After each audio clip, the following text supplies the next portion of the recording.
Hello everyone, আমার একটা new mini ব্লগে তোমাদের সবাইকে ওয়েলকাম। তো আজকে আমি যাচ্ছি মায়ের সাথে বাজারে ফল কিনতে। কালকে বিপত্তারিণী মায়ের পুজো আছে, ওই জন্য ফল কিনতে যাচ্ছি। কিন্তু বেরোতে না বেরোতেই বৃষ্টি আরম্ভ হয়ে গেছে। কপাল এত ভালো আমাদের, তাই তাড়াতাড়ি করে আমি টোটোতে উঠে পড়েছি, কারণ এই বৃষ্টিতে ভিজলে অসুবিধে আছে, ফোনটাও ভিজে যাবে। তো তাড়াতাড়ি পৌঁছে গেলাম। আমাদের বাড়ি থেকে বাজার বেশিক্ষণ না, কিন্তু বৃষ্টির জন্য আরোই টোটো করে আমরা এলাম। 5 মিনিটে পৌঁছে গেছি। তো মা আগে যাচ্ছে, আমি পেছন পেছন যাচ্ছি। তো দেখতেই পাচ্ছ তোমরা, রাস্তাঘাট পুরো ভিজে কাদায় অবস্থা, মানে যখন তখন বৃষ্টি হচ্ছে। এই বৃষ্টি হচ্ছে, আকাশ পরিষ্কার, রোদ উঠছে, আবার বৃষ্টি আরম্ভ হয়ে যাচ্ছে, কোনো এখন ঠিক নেই। তো আমরা যাচ্ছি। আমি ভাবলাম যে যাই, যখন একটা ভিডিও করে নিই। বাজারে কিছু কিনবো না, কিন্তু ফলটাই মেনলি কিনতে এসেছি। তাও একটু বাজারটা ঘুরিয়ে নিই তোমাদেরকে, এটা ভিডিও হয়ে যাবে, তোমাদেরকে দেখিয়ে দেবো। এটা আমাদের চন্দননগরের লক্ষ্মীগঞ্জ বাজার। তো দেখতেই পাচ্ছ কত বাজার বসেছে, কিন্তু লোক খুব কম বৃষ্টির জন্য।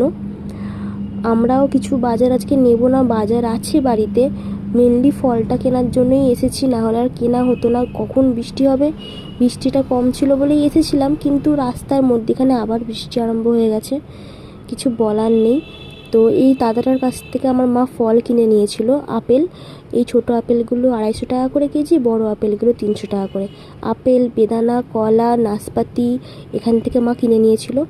আর এখানে এই কাকুটার কাছে বড় বড় আম বিক্রি হচ্ছিল। তো মা জিজ্ঞেস করছিল কী আম।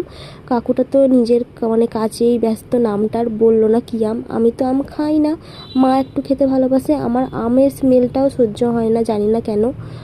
আর এটা বাজারের ভেতরটা তোমাদেরকে আর একটু ঘুরিয়ে দেখিয়ে দিচ্ছি, তোমরা দেখে নাও। আর এখানে একটু ওল বিক্রি হয়েছিল, মাকে বললাম একটু ওল কিনতে। আমার না ওল ভাতে খেতে খুব ভাল লাগে, তো ওল মাখাটা, ওল কিনে নিতে। আর গাজরটা বললাম একটু নিয়ে নাও, কালকে একটুখানি ডালিয়া করব, লুচিও করব।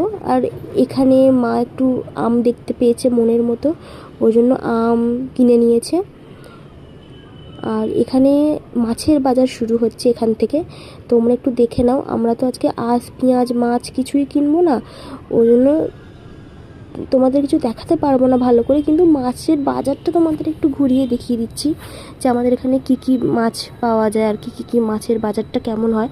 ভেতরে আর একটা বড় মাছের বাজার আছে, তো সেখানে না, এটা বাইরের মাছের বাজারটা। এখানে অনেক ধরনের মাছ আছে। আমি তো সমুদ্রের মাছ কোনো রকমই কিছু সেভাবে খাই না, হাতে গোনা কয়েকটাই খাই। তো ইলিশ মাছটা খুব ভালো লাগে, কিন্তু বাড়িতে ইলিশ মাছ আছে। আর আজকে তো আমরা এমনি মাছ কিছু কিনবো না।